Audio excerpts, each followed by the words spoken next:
दहशतगर्द हार गए, क्रिकेट जीत गए, शुक्रिया श्रीलंका। श्रीलंकन बोर्ड दौरा पाकिस्तान जारी रखने पर रजामंद। चेयरमैन पीसीबी मोहसिन नकवी ने Sri Lankan high commissioner, team management और खिलाड़ियों से मुलाकात की। मोहसिन नकवी ने बहैसियत वज़ीर दाखिला फूल प्रूफ सिक्योरिटी की यकीन दहानी कराई। श्रीलंकन क्रिकेट बोर्ड के एलामी के मुताबिक पीसीबी से इज़हार यकजहती करते हुए खिलाड़ियों को दौरा जारी रखने की हिदायत की। पाकिस्तान और श्रीलंका का वनडे सीरीज का शेड्यूल तब्दील। दूसरा मैच आज के बजाय कल खेला जाएगा। तीसरा मैच 16 नवंबर को होगा। और अमेरिका में हुकूमती शटडाउन के खात्मे के बिल पर सदर ट्रंप ने दस्तखत कर दिए।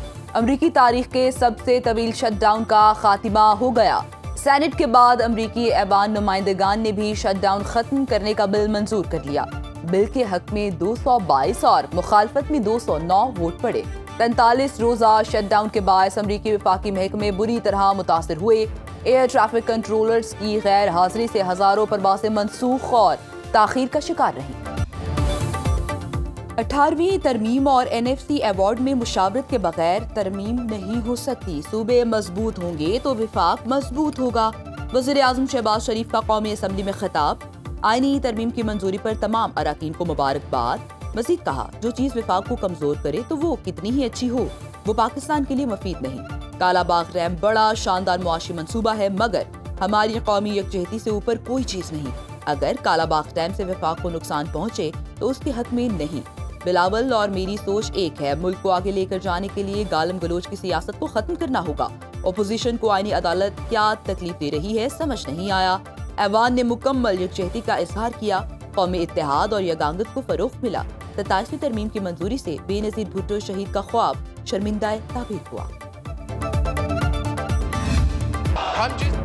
मिसाक़े जमहूरियत को मुकम्मल करने के लिए 27वीं तरमीम पर हुकूमत का साथ दिया। हम आईनी अदालत बनाने जा रहे हैं। फील्ड मार्शल के रैंक को आईनी तहफ़्फ़ुज़ दे रहे हैं।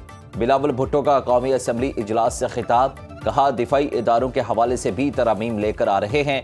मुनासिब होता कि अपोजिशन जमातें मिल के मुल्क के मफाद में हुकूमत का साथ देती। 18वीं तरमीम में सूबों को हुकूक दिलवाए गए। किसी का बाप भी 18वीं तरमीम को ख़त्म नहीं कर सकता। बिलावल ने कहा कि अपोजिशन की मुखालिफत के बायस साबिक चीफ जस्टिस को आईनी बेंच का सरबराह नहीं बनाया। मुल्क दुश्मनों के खिलाफ सबको मुत्तहिद होना होगा। भारत और अफगानिस्तान मिलकर हमारे शहरियों का खून बहा रहे हैं।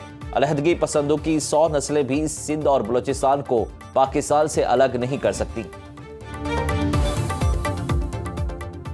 वफाकी आईनी अदालत 24 घंटों में कायम करने की तैयारी। जराये के मुताबिक हुकूमत ने नई आईनी अदालत की चीफ जस्टिस और दीगर जजेस के तकर्रुर पर बुनियादी काम मुकम्मल कर लिया। सदर ममलिकत वज़ीर आज़म की एडवाइस पर वफाकी आईनी अदालत के जजेस का तकर्रुर करेंगे। हुकूमती जराये के मुताबिक आइन के आर्टिकल 6 में भी कुछ तरमीम की जा रही है।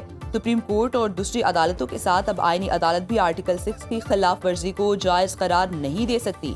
वफाकी वज़ीर कानून आज़म नज़ीर तारड़ कहते हैं, मौजूदा chief justice he chief justice of Pakistan होंगे। आर्टिकल 6 में एक हाई ट्रिजन के हवाले से तरमीम है, उसमें आईनी अदालत के लफ्ज़ को शामिल किया जा रहा है। PTI 27वीं आईनी तरमीम को इक़्तिदार में आकर ख़त्म कर देगी। बैरिस्टर गौहर ने कहा कि हमने चीफ जस्टिस पाकिस्तान का ओहदा ख़त्म करने की निशानदेही की थी। हुकूमत अपने बिल में तरमीम ले आई, हम इसे भी मुस्तरद करते हैं। यहाँ आइन के साथ जो खिलवाड़ हुआ पूरी दुनिया में कहीं ऐसा नहीं होता। पाकिस्तान के साथ थे और हमेशा रहेंगे। पार्लियामान में नवाज शरीफ के लिए किसी ने रेड कारपेट नहीं बिछाया।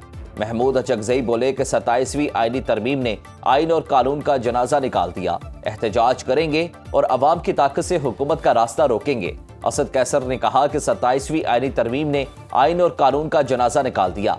PTI किसी सूरत इस तरमीम को नहीं मानती।